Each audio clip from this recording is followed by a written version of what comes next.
Baik, selamat pagi, selamat berjumpa kembali dalam acara Karedok ya, renungan doktrin. Hari ini hari Selasa 12 Oktober 2001. Seperti biasa, saya membawakannya dari Bintaro Sektor 9, Pabrik Air Aksogi, Tangerang Selatan. Kita akan lanjutkan karena kita dari Kejadian pasal 31 ayat 1 sampai 21. Saya akan bacakan. Kedengaranlah kepada Yakub anak-anak Laban berkata demikian, Yakub telah mengambil segala harta milik ayah kita, dan dari harta itulah ia membangun segala kekayaannya. Lagi kelihatan kepada Yakub dari muka Laban bahwa Laban tidak lagi seperti yang sudah-sudah kepadanya. Lalu berfirmanlah Tuhan kepada Yakub, pulanglah ke negeri nenek moyangmu dan kepada kaummu, dan aku akan menyertai engkau. Sesudah itu Yakub menyuruh memanggil Rahel dan Lea untuk datang ke padang, ke tempat kambing dombanya. Lalu ia berkata kepada mereka, telah kulihat dari muka ayahmu bahwa ia tidak lagi seperti yang sudah-sudah kepadaku, tetapi Allah ayahku menyertai aku. Juga kamu sendiri tahu bahwa aku telah bekerja sekuat-kuatku pada ayahmu, tetapi ayahmu telah berlaku curang kepadaku dan telah 10 kali mengubah upahku. Tapi Allah tidak membiarkan dia berbuat jahat kepadaku. Apabila ia berkata, yang berbintik-bintiklah akan menjadi upahmu, maka segala kambing domba itu beroleh anak yang berbintik-bintik. Dan apabila ia berkata, yang bercoreng-corenglah akan menjadi upahmu, maka segala kambing domba itu beroleh anak yang bercoreng-coreng. Demikianlah Allah mengambil ternak ayahmu dan memberikannya kepadaku. Pada suatu kali, pada masa kambing domba itu suka berkelamin, maka aku bermimpi dan melihat bahwa jantan-jantan yang menjantani kambing domba itu bercoreng-coreng, berbintik-bintik dan berbelang-belang. Dan malaikat Allah berfirman kepadaku dalam mimpi itu, Yakub. Jawabku, ya Tuhan. Lalu ia berfirman, angkatlah mukamu dan lihatlah bahwa segala jantan yang menjantani kambing domba itu bercoreng-coreng, berbintik-bintik dan berbelang-belang. Sebab telah kulihat semua yang dilakukan oleh Laban itu kepadamu. Akulah Allah yang di Betel itu, di mana engkau mengurapi tugu dan di mana engkau bernasar kepadaku. Maka sekarang bersiaplah engkau, pergilah dari negeri ini dan pulanglah ke negeri sanak saudaramu. Lalu Rahel dan Lea menjawab Yakub, katanya, bukankah tidak ada lagi bagian atau warisan kami dalam rumah ayah kami? Bukankah kami ini dianggapnya sebagai orang asing, karena ia telah menjual kami? Juga bagian kami telah dihabiskannya sama sekali. Tapi segala kekayaan yang telah diambil Allah dari ayah kami adalah milik kami dan anak-anak kami. Maka sekarang perbuatlah segala yang difirmankan Allah kepadamu. Lalu berfirmanlah Yakub, lalu bersiaplah Yakub, dinaikkannya anak-anaknya dan istri-istrinya ke atas unta, digiringnya seluruh ternaknya dan segala apa yang telah diperolehnya, yakni ternak kepunyaannya yang telah diperolehnya di Padan Aram, dengan maksud pergi kepada Ishak ayahnya ke tanah Kanaan. Adapun Laban telah pergi menggunting bulu domba-dombanya. Ketika itulah Rahel mencuri terafim ayahnya, dan Yakub mengakali Laban, orang Aram itu, dengan tidak memberitahukan kepadanya bahwa ia mau lari. Demikianlah ia lari dengan segala harta miliknya. Ia berangkat menyeberangi sungai Efrat dan berjalan menuju pegunungan Gilead. Nah, Tuhan Yesus, di sini kita lihat bahwa bagaimana Tuhan memberkati Yakub, ya. Bagaimana Yakub sudah berusaha, ya, dengan sekuat tenaga, bekerja, ya, dengan rajin, dia katakan kepada istrinya itu. Bagaimana dia melakukan itu kepada Laban, tetapi balasan Laban ya justru sebaliknya. Di sini anak-anak Laban yang laki-laki rupanya melihat bahwa semakin hari Yakub semakin banyak dombanya, semakin kaya, karena pada zaman itu kekayaan itu diukur dari jumlah ternak yang dimiliki ya.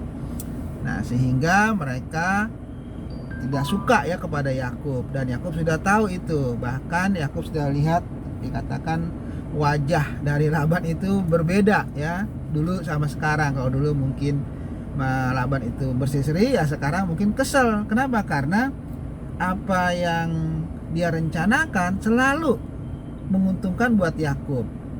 Ketika pertama perjanjian itu, Yakub mengatakan upahnya ya yang berbintik-bintik, berbelang-belang, oke. Tapi ternyata kambing domba yang lahir selalu apa yang menjadi milik Yakub ya, bintik-bintik. Sekarang dirubah sama Laban, yang belang-belang aja buat Yakub, lahir lagi belang-belang lagi. Jadi itu dikatakan bahwa sudah 10 kali kata Yakub Laban merubah-rubah upahnya. Tetapi Yakub menyadari dan kasih tahu kepada istrinya itu bahwa Tuhan Allahnya yang membuat Yakub itu menjadi kaya ya, menjadi berhasil. Bahkan Yakub bilang sampai dia bermimpi ketemu malaikat dalam mimpinya bahwa Tuhan yang merubah itu semua, sehingga semakin hari Yakub semakin kaya dan semakin banyak hartanya. Sehingga Yakub mengambil keputusan untuk meninggalkan Laban dan pergi.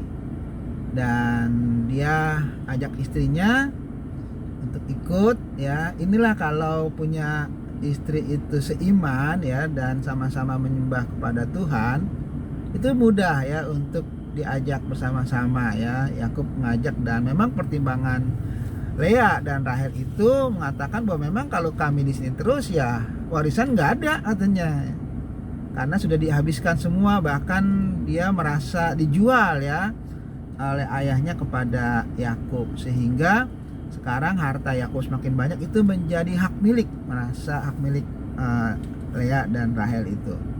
Dan mereka setuju untuk lari ya bersama Yakub, meninggalkan bapaknya, pergi ke tanah Kanaan ya, ke tempat Ishak itu.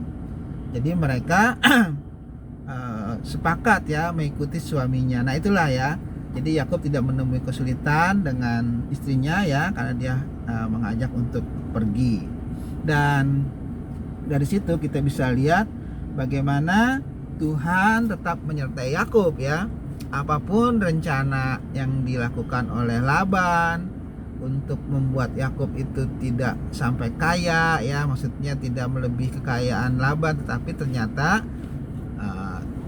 apa yang Laban inginkan tidak bisa ya melawan apa yang Tuhan sudah rencanakan ya. Jadi memang Yakub, Tuhan sudah berjanji akan memberkati Yakub ya dengan berkat yang sangat berlimpah, dan ini terbukti.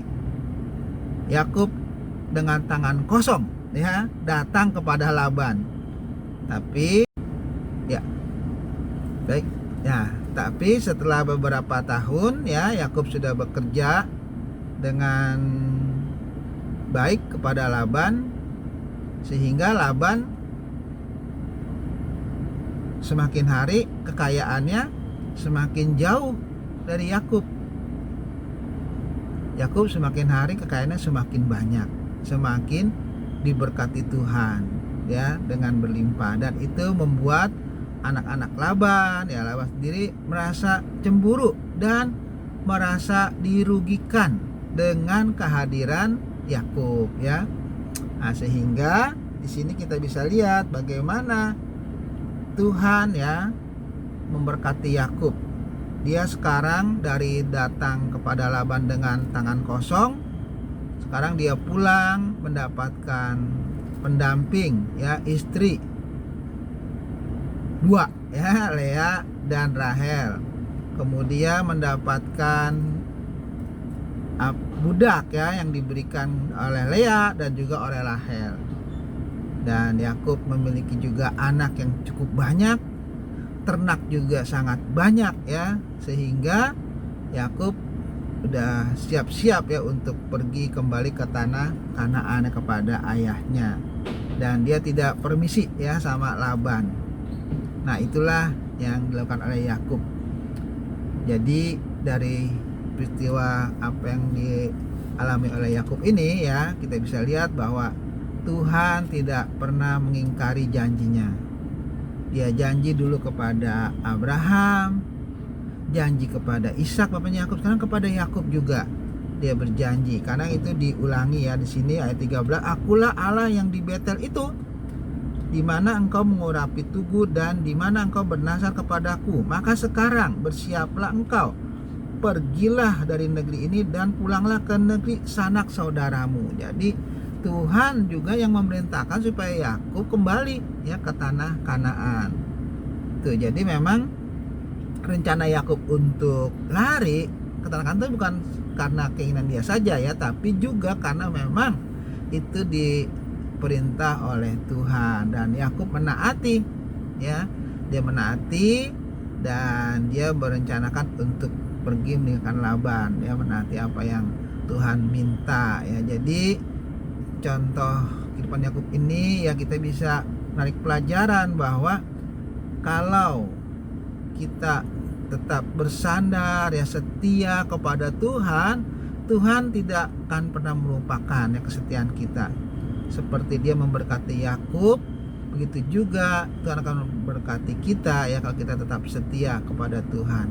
Walaupun mungkin jalannya berliku-liku, tetapi pada akhirnya janji Tuhan itu ditepati oleh Tuhan, dan Yakub menerima itu sebagai suatu berkat ya, yang sangat besar ya. Bayangkan dia datang ke Ur-Kasdim atau ke Padang Aram ini dengan tidak membawa apa-apa, tapi dia pulang ke tanah Kanaan, kembali kepada Ishak dengan apa yang Yakub miliki sangat berlimpah ruah ya.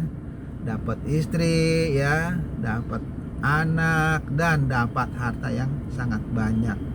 Nah, itulah memang berkat penyertaan Tuhan, membuktikan ya bahwa Tuhan tidak pernah berdusta ya.